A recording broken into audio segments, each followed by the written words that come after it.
She left him when he had nothing, but he stayed silent. The moment she walked away, Zyro didn't break down. He didn't scream, he didn't beg. He just stood there, as if his soul had already left the room before her body did. The door closed softly, almost gently, like life trying not to make too much noise while destroying him. Zyro remained still. Inside his chest, something collapsed, not loudly, but completely, like a building that had been cracked for too long, finally deciding to give up. He looked around the room they once shared, not empty, but erased. Every corner carried memories that now felt like they belonged to another version of him, someone stronger, someone luckier, someone who hadn't failed yet. And now, he had nothing. No stability, no direction, no certainty.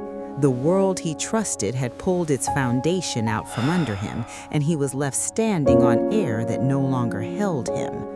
But Zyro didn't speak, because what was there to say when even silence had already chosen sides? Days before that moment, life had already been slipping. Zyro felt it in the way mornings got heavier, in the way hope stopped arriving on time, in the way Ellan, his girlfriend, started becoming quieter not in words, but in presence, like someone slowly stepping out of a photograph without tearing it. He noticed. Of course he did. But Zyro was the kind of person who believed endurance could fix anything. If he just held on tighter, worked harder, stayed patient, maybe everything would stabilize again. But life doesn't reward tight grip, it rewards timing, and Zyro was late to realize that. After she left, the house felt unfamiliar. Even the air seemed different, as if it no longer recognized him as its occupant. He sat on the edge of the bed for hours, unmoving, listening to the sound of his own breath, trying to convince him he was still alive. But emotionally, he wasn't sure. There was a strange emptiness inside him, not painful at first, just hollow, like standing inside a room where every piece of furniture had been removed, leaving only echoes of what used to exist. Zyro didn't chase her.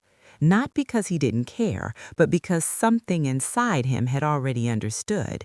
You don't hold on to someone who has already let go in their mind long before their feet move. So he stayed silent. Not out of strength, not out of pride, but because words felt useless in a moment where everything meaningful had already ended without them. That night, Zyro walked through the city alone. Lights blurred past him, people passed him like moving stories he was no longer part of. The world continued its rhythm without hesitation, without acknowledgement of the collapse happening quietly inside one man. And that's when it hit him. Life doesn't stop for heartbreak, it only stops for those who refuse to move after it.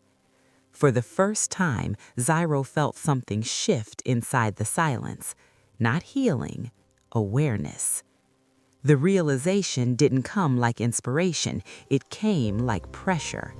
He understood that everything he had built his identity on, love, attachment, expectation, had been external, dependent, fragile, and anything fragile was always one step away from breaking, including him. Days turned into a pattern of stillness, but slowly Zyro began doing something unfamiliar. He started observing himself, not the version of him that lost everything, but the version of him that still existed underneath it all. The one who could wake up even when he didn't feel like it, the one who could walk even when direction felt meaningless, the one who could breathe without asking permission from pain. At first, it felt pointless, like rebuilding a house in a storm that refused to end, but Zyro kept going anyway, because silence, once painful, began to change shape. It stopped being emptiness and started becoming space. Space to think, space to feel, space to rebuild without rushing into illusions of comfort. And then came the turning point. One evening, Zyro stood in front of a cracked mirror. He didn't see the man who lost someone. He saw the man who survived the loss. And there was a difference, a painful, powerful difference, because losing someone teaches you what you had, but surviving it teaches you what you are. Zyro realized something that settled deep into him like truth finally finding its place. He had not lost his worth when she left. He had only lost the illusion that someone else defined it. That night, for the first time, Zyro didn't feel broken. He felt awake. Not healed, not fixed, but aware in a way that made him dangerous to his old self.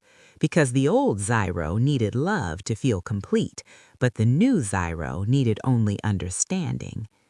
Time passed again, but this time it moved differently. Not as something that was taking from him, but something that was shaping him. Zyro didn't forget Ellan, but she no longer occupied the center of his world. She became a chapter, not the story. And in that separation, he found something far more stable than love that leaves. He found himself. One night, standing under a sky too vast to measure, Zyro finally understood the truth that had been waiting for him all along. People don't leave you when you have nothing. They reveal what you were holding on to that wasn't yours to begin with. And silence isn't weakness. Sometimes it's the moment you stop begging the world to stay and start building a reason for yourself to remain. Zyro didn't get everything back, but he got something better. He got himself back, and that was enough to begin again.